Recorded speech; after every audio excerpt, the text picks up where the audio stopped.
Second Chance in Springville. Kennedy Blake. Back to the beginning. Springville hadn't changed much.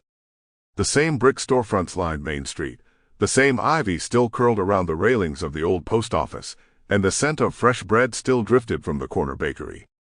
But to Emily Hart, everything felt different.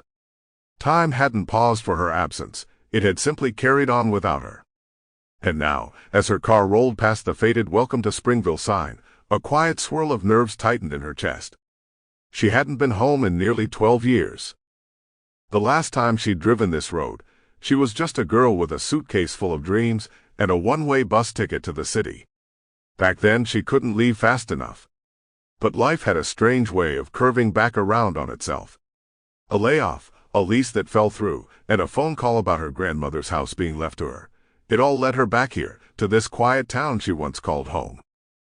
She parked just outside the white picket fence of the Hart house, its familiar slanted porch and creaking gate waiting like old friends.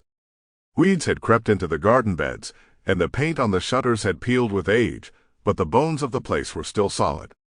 Grandma Ruth had kept it alive for as long as she could, and now it was Emily's turn.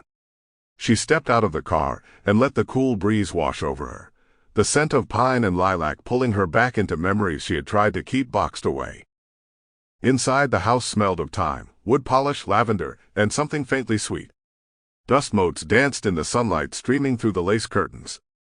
Emily walked slowly from room to room, her fingers trailing along the edges of furniture worn smooth by years of hands. She paused in the living room, where the old upright piano still stood, its keys yellowed but familiar. How many Sunday afternoons had she played here while Grandma hummed along from the kitchen?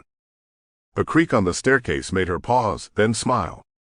The house always had a way of making itself known. It was like it breathed, stretched, remembered. She spent the rest of the morning dusting, airing out rooms, and making a list of repairs. The roof would need looking at. The back fence had caved in near the garden.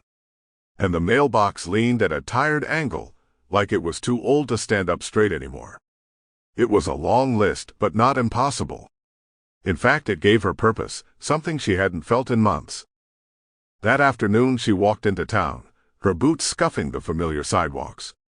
A few heads turned, recognition flickering in faces she hadn't seen since high school, but most folks offered nothing more than polite nods or hesitant waves. Small towns remembered.